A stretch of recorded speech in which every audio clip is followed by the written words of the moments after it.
been praying for change, crying out for breakthrough, begging God to take you higher, to open new doors, to enlarge your territory, but you're still clinging to the version of yourself that he's trying to bury. You're standing at the edge of a new season, but you won't cross over because you're too loyal to the old you, the version of you that's addicted to comfort, the version that plays small to make others feel big, the version that needs constant validation to feel valuable. And let me tell you something tonight, until you confront your comfort zone, you will never enter into your calling. You keep saying you're ready for more, but your patterns are programmed for less. You become friends with dysfunction. You've made peace with mediocrity. You've given your comfort zone a crown it does not deserve. And now it's ruling over your destiny like it owns the place. The old you is not your friend. The old you is not your covering. The old you is your prison. And God sent me to tell you it's time to break out. You've learned how to survive in brokenness. You've gotten used to disappointment. You've built routines around your wounds. And somewhere along the way, you started believing that comfort equals peace. But hear me. There's a difference between comfort and calling. Peace isn't always soft. Sometimes peace is disruptive. Sometimes peace is God wrecking everything that was holding you back. You've mistaken the silence of stagnation for the stillness of the spirit. But God says, I didn't call you to be stuck. I called you to stand up and walk. You're too quiet in the room because you're scared they won't like the real you. You downplay your dreams because you're scared to outgrow your circle. You've been minimizing what God magnified in you. But I hear heaven shouting, come out from among them. You don't belong to that pattern anymore. You don't belong to that attitude anymore. You don't belong to that version of you that had to beg to be loved, beg to be seen, beg to be chosen. You are not that anymore. But see, the problem is it's easier to pretend you're free than to fight for your freedom, because to fight means you've got to confront what's been controlling you. You've got to look in the mirror and say, I can't keep blaming my daddy. I can't keep blaming my ex. I can't keep blaming my environment. If I'm going to move forward, I've got to take responsibility for what I keep allowing in my life. That comfort zone is costing you too much. You've become so good at surviving that you've forgotten how to live. You wake up each day on autopilot, doing what's familiar, repeating routines that look productive, but are actually paralyzing your purpose. You tell yourself, this is just who I am. No, that's who that's who you had to be to survive the last season. But now God is calling you to something greater. And the you that God is calling won't be born in the comfort zone. That version of you will only be born through fire. There's something about fire. Fire doesn't ask for permission. Fire doesn't apologize. Fire consumes. And I hear God saying, I want to set fire to everything that's keeping you average. I want to burn away the excuses, burn away the fears, burn away the insecurity, burn away the need to be liked. You can't be anointed and addicted to approval at the same time. You can't carry oil and still crave comfort. You're waiting on God to change your life, but God is waiting on you to kill the old you. And it starts right here. It starts with the decision to confront every place where you've become too comfortable. You've been sleeping in the tomb of your potential. But I hear the voice of the Lord saying, come forth.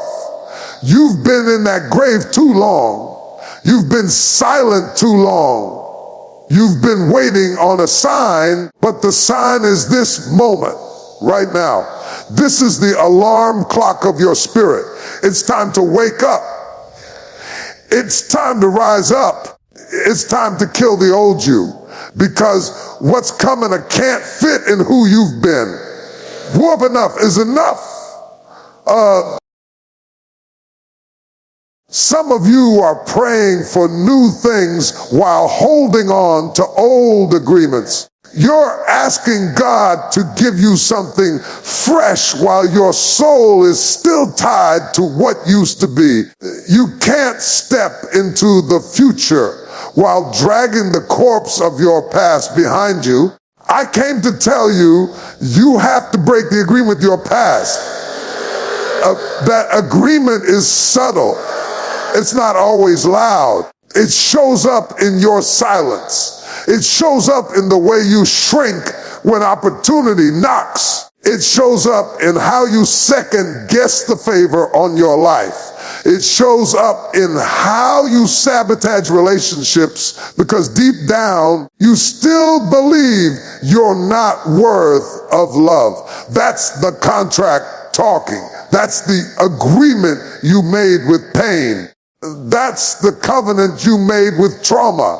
That's the whisper of the old you trying to keep the new you from being born. You see, some of us didn't even know we signed the agreement.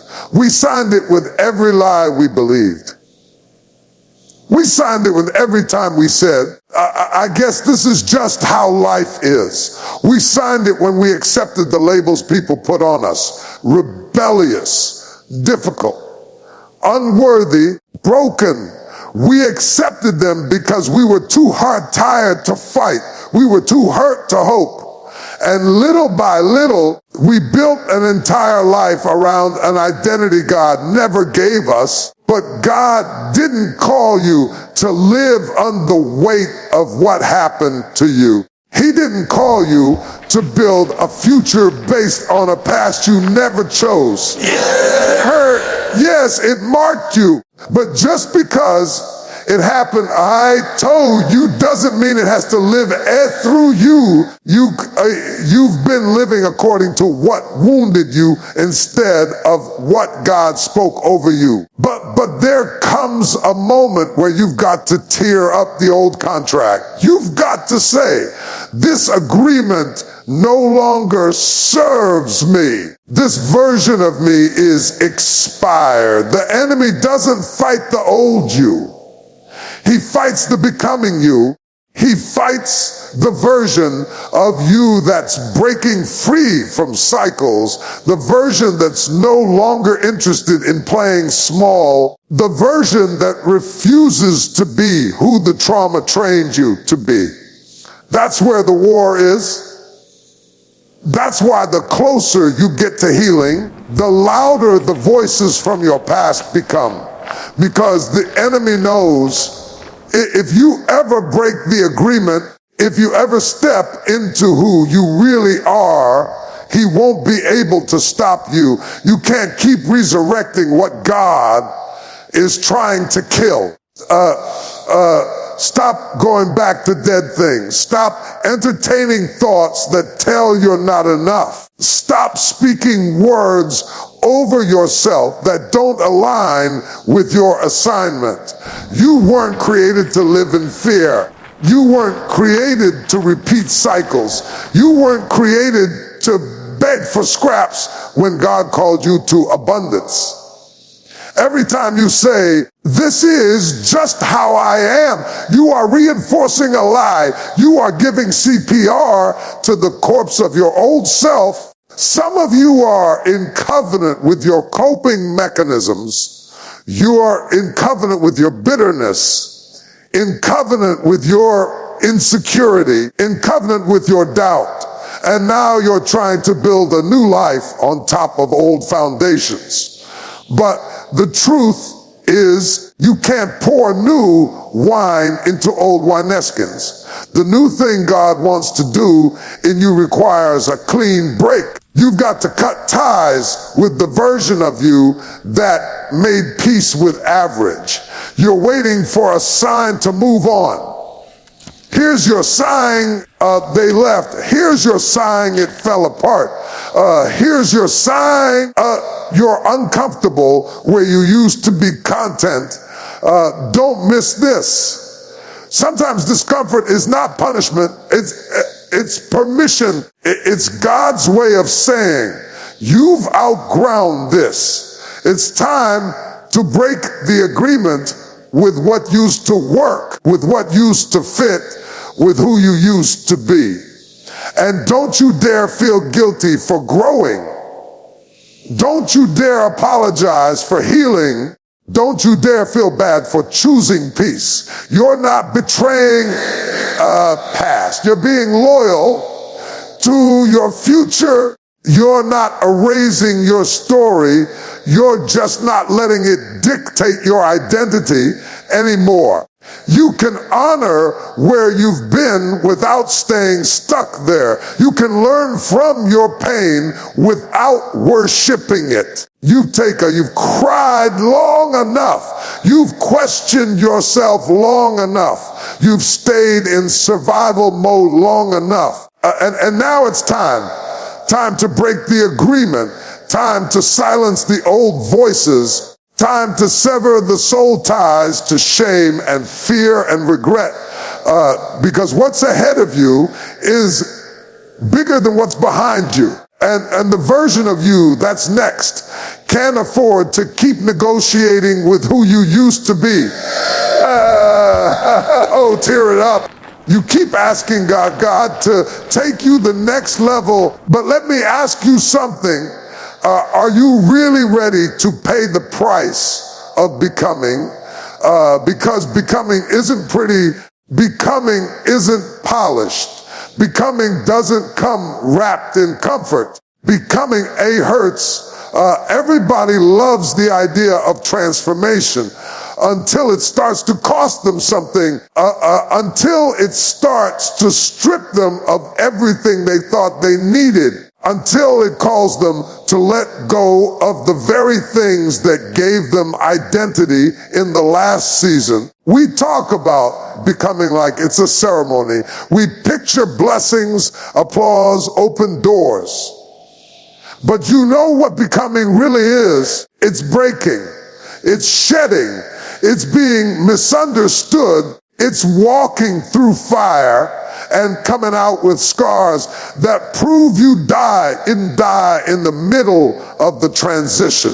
Because before God ever takes you up, he takes you through.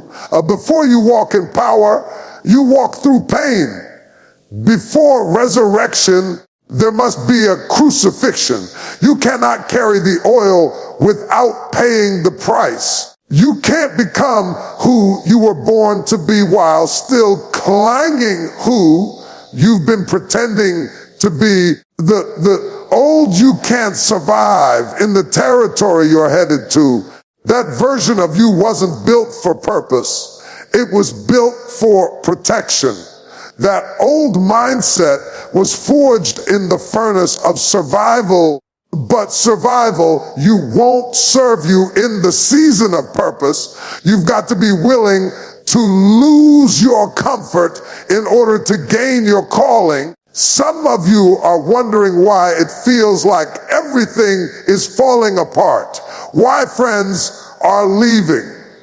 Why your name isn't being called. Why doors are slamming in your face. Why it feels like God went silent right when you got serious. Can I tell you, it's not the enemy, it's the process. You prayed for purpose, and now God is pruning everything that can't go with you.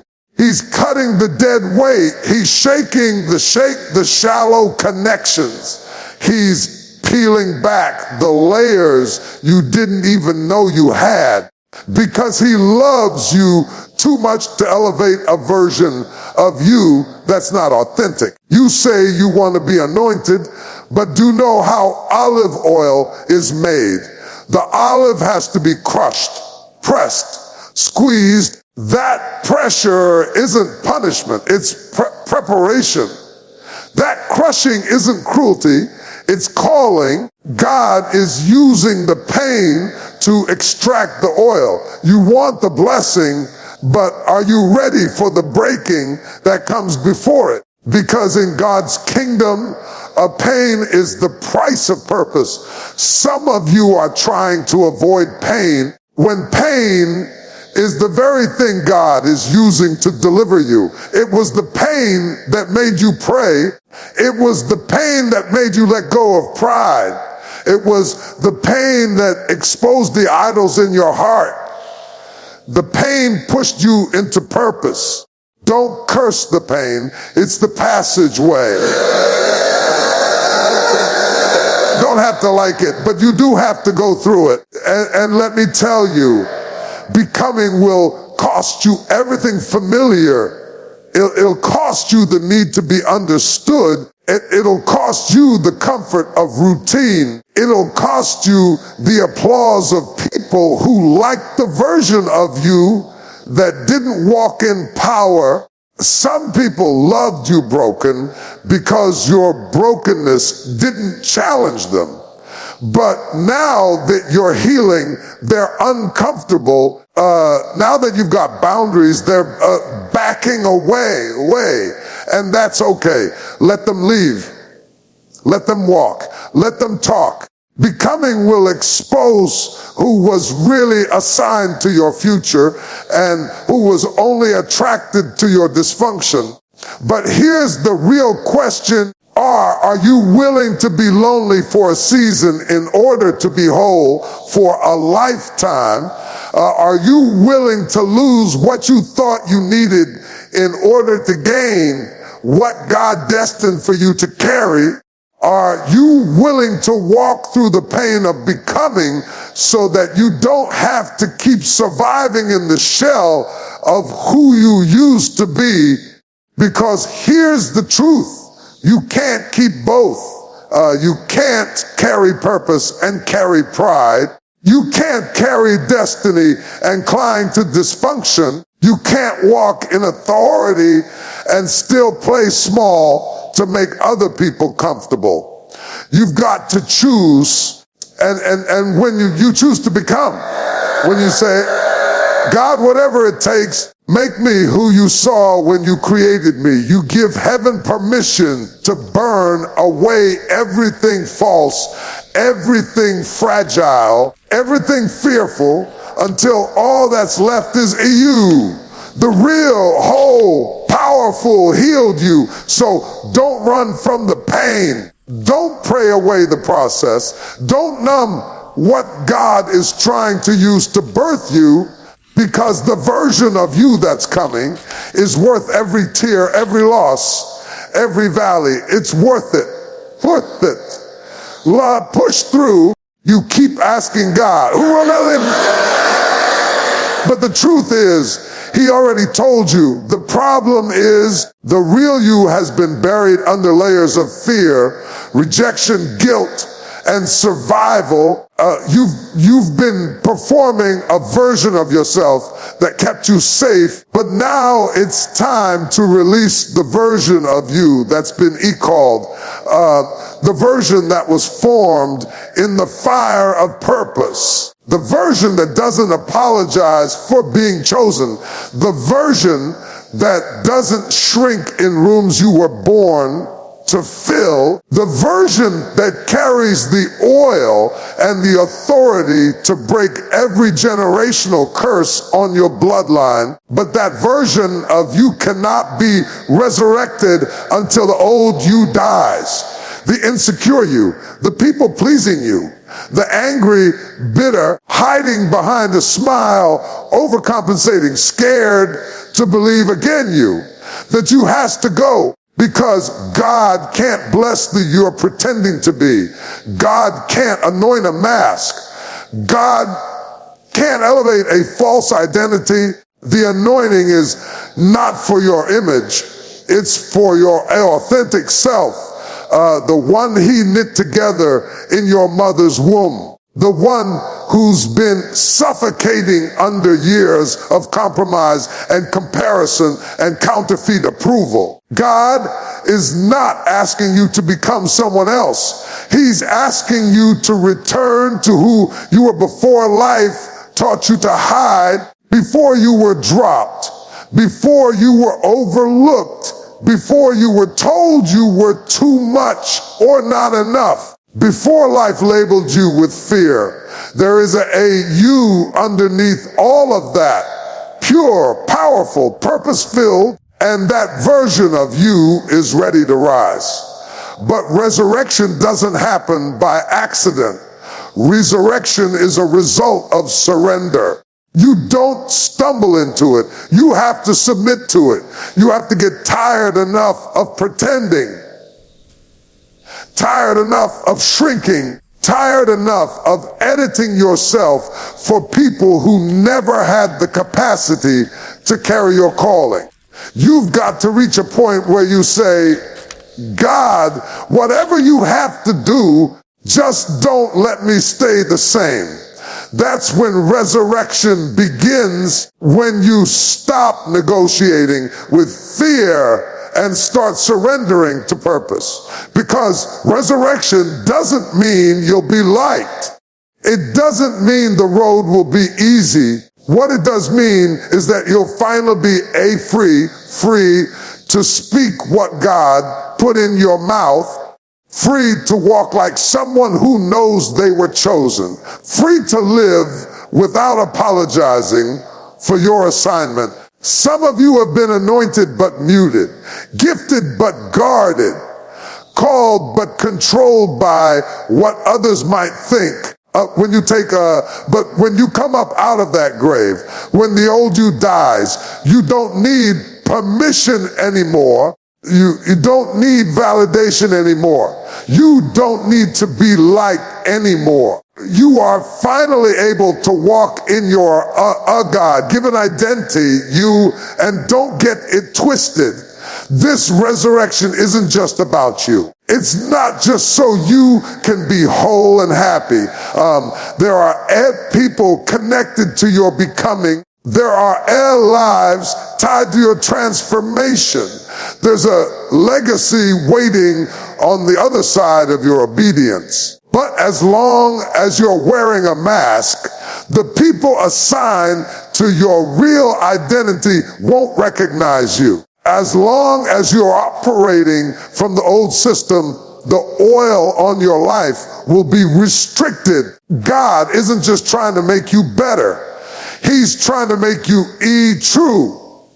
Because the kingdom needs real you. You've been in hiding long enough. You've been playing small long enough. You've been letting fear narrate your story long enough. God is saying, come forth. Just like he called Lazarus out of the grave, he's calling you. And when Lazarus came out, he was still wrapped in grave clothes. Because sometimes